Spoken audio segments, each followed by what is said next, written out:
భావ ప్రకటన స్వేచ్ఛ ఈ మధ్య సినీ ప్రముఖులకు ఎక్కువైపోయిందని చర్చ సాగుతుంది.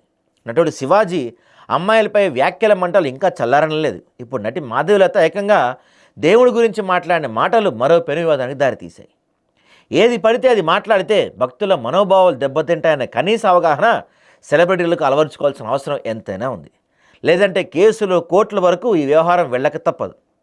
ప్రముఖ సినీ నటి మాధవీలత వివాదాస్పదమైన వ్యాఖ్యలకు కేసు నమోదైంది. షిరిడి సాయిబాబాను ఉద్దేశించి ఆమె సోషల్ మీడియాలో చేసిన వ్యాఖ్యలు భక్తుల మనోభావాలను దెబ్బతీశాయన్న ఆరోపణలతో హైదరాబాద్లోని సరూర్ నగర్ పోలీస్ స్టేషన్లో ఆమెపై కేసు ఫైల్ అయింది.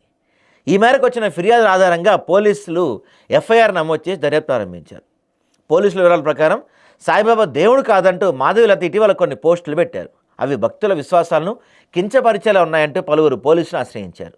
ఈ ఫిర్యాదుల నేపథ్యంలో చర్యలు తీసుకున్న పోలీసులు కేవలం మాధవీలత పైనే కాకుండా ఆమె వ్యాఖ్యలకు మద్దతుగా ఇంటర్వ్యూలు నిర్వహించి వీడియోలు వైరల్ చేసిన పలువురు యూట్యూబ్ ఛానల్ నిర్వాహకులు, సోషల్ మీడియా ఇన్ఫ్లుయెన్సర్లపై కూడా కేసులు పెట్టాయి. ఈ కేసుల్లో భాగంగా మంగళవారం ఉదయం 10 గంటలకు విచారణకు హాజరు కావాలని మాధవీలతకు ఆమెతో పాటు ఇతర వీళ్ళందరికీ కూడా పోలీసులు నోటీసులు ఇచ్చారు. అయితే డిజిటల్ ఆధారాలు, సోషల్ మీడియా పోస్టులు, వీడియోలపై పోలీస్ సాంకేతిక విశ్లేషణ చేపట్టారు.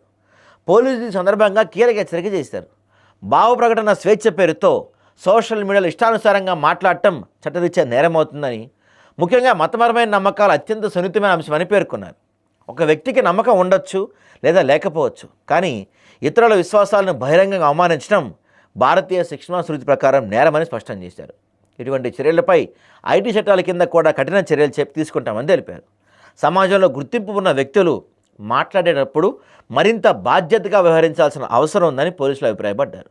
సినిమా రంగం లేదా సోషల్ మీడియా వేదికగా లక్షలాది మంది అనుసరించే వ్యక్తుల వ్యాఖ్యలు శాంతి భద్రతలపై ప్రభావం చూపే అవకాశం ఉందని వారు పేర్కొన్నారు. ఈ కేసులో మాధవీలత వ్యాఖ్యలు వ్యక్తిగత అభిప్రాయాలుగా ఉన్నప్పటికీ అవి ఒక వర్గ ప్రజల మనోభావాలను గాయపరిచామని ప్రాథమికంగా భావిస్తున్నట్టు తెలిపారు.